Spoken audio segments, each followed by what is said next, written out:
ស្រីបងប្អូនឡងឆាមបងប្អូនណាចុះថ្លៃខ្លាំងសាហាវព្រៃសៃតែម្ដង430បើចុះនៅសល់190នេះអានេះជាប្រភេទស្បែកទេបងប្អូនមិនមែនសាច់កណាត់ទួចុងនេះទេណាអានេះប្រភេទស្បែកល្អចានេះប៉ិននេះល្មមទូចល្មមចាស្ពេលទៅកម្មវិធីក៏បានដើរលេងក៏បានដែរនិយាយមកដូចខ្លួនឯងនឹងអ្នកលក់អញ្ចឹងតាមពិតអត់អ្នកលក់ទេបងប្អូនប៉ុន្តែមកឃើញតម្លៃល្អក៏ចេះតែថតឲ្យបងប្អូនខ្មែរមើលលេងទៅថាអ្នកដែលចង់មកទិញបងប្អូនណាហ្នឹងហើយ190ទេតម្លៃល្អនេះ190€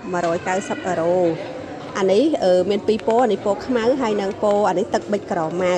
អានេះវាអាធំបងប្អូនអើយ500ជាងចុះនៅសល់300ជាងដែរអូយចុះសាហាវព្រៃផ្សាយតែម្ដងនៅវ៉ារ៉ុកវីឡាយើងហ្នឹងណាបងប្អូនហ្នឹងហើយប៉ុន្តែអាពណ៌ខ្មៅនេះអត់ចុះថ្លៃទេពណ៌ខ្មៅនេះនៅសល់260ដុល្លារចាតម្លៃដូចគ្នាតម្លៃដើមប៉ុន្តែចុះតិចជាងអាពណ៌ទឹកប៊ិចនេះចុះច្រើនជាងប៉ុន្តែខ្ញុំឆ្លាញ់ទឹកប៊ិចជាងទឹកប៊ិចល្អបងប្អូនចាមើលទៅវាអត់ដិតពេកហ្នឹងហើយវាអត់ដិតពេកនៅសល់190ណាហ្នឹងហើយល្អណាស់ណែបងប្អូនណាចង់បានមករកមកនៅខាងវ៉ារ៉ុកវីឡាណាអូខេមនុស្សច្រើនរហូតឡងសាមនៅវ៉ារ៉ុកនេះបងប្អូនព្រោះហាងកន្លែងនេះធំណាចាធំខ្លាំងតែម្ដងហើយមានច្រើនម៉ូតច្រើនម៉ូដែលណា